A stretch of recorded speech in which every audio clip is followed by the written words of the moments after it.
Reality, shining in the sun, goes into 3. Field in line for the Port Royal Sprint. They're ready. 6 furlongs, they're off.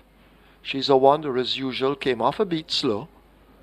Victory Turn blazes the early trail as they run toward the 5. Duke is early. 3/4 of a length on the outside in second. A length back to Eagle One, joined by Father Patrick overtaking. Legality is a length and a half further back, followed by Rajon the Pilot, and She's a Wonder now asked to get going by the rider.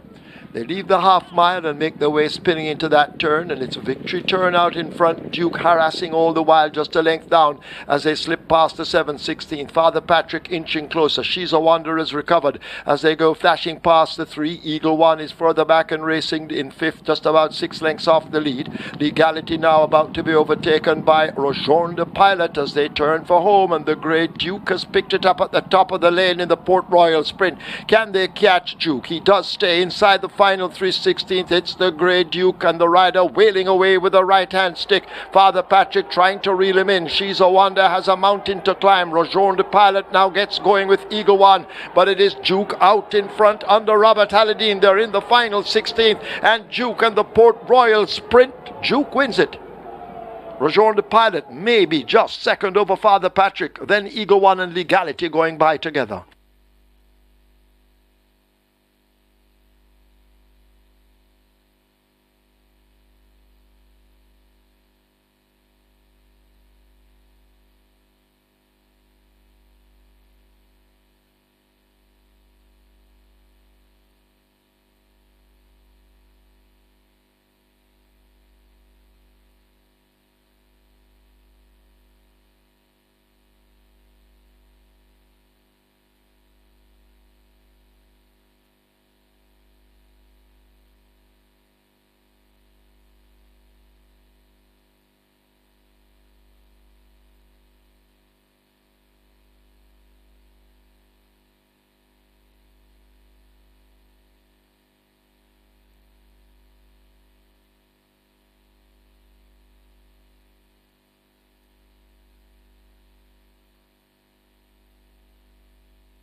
In the winners enclosure, the unofficial winner of race number 4, the Port Royal Sprint, number 1, Duke.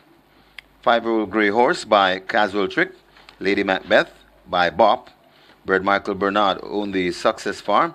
Train Gary Sabrati, the winning rider. Robert Halladine, the groom. Dwight Lawrence. Second, number 6, Father Patrick. Third, number 7, Rojon the Pilot. Fourth, number 2, Eagle One. Final time for 1200 meters, 1:12 flat.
As opposed to the favorite, She's a Wonder, who didn't get such a good start.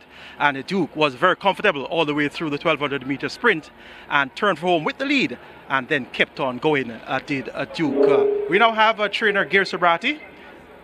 will speak with us about his win with Duke. Congratulations, Trina Sabrati. Thanks. Job well done with Duke. 3 wins in a row. Yeah. How did the race turn out to you? Well, we were expecting a sharp start because we have the one post draw.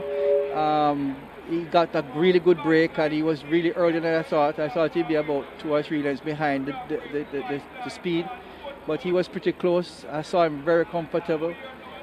He came through leaving the 2.5 and he did his job. He finished the race. Yes, he looked very comfortable, as he said, turning for home. And surprisingly, he wasn't hounded by the likes of She's a Wonder or Father Patrick. Yeah, I was a little surprised that the speed wasn't up there with Victory Turn. So, I was pleased with them being behind. Yes. So 3 wins in a row. He stepped down to overnet allowance, won by 6 over 6 lengths. Stepped back up to open allowance, won again, and is now in a grade 6 event and wins again. What has the difference been for Duke over the last 3 wins? Well, if he's any? got his farm now, and he's coming. He's coming to hand, and he got some really good races, and he doesn't take a lot of training. So the races bring him on, and he's there. So. Great. Congratulations once again, Gary Sabrati, and I hope to be speaking into that a bit later on again. I hope so too. All right, thank you. So trainer Gary Sabrati wins the inaugural running of the Port Royal Sprint with a very sharp horse, Duke. Let's now have a look at the replay of the Port Royal Sprint.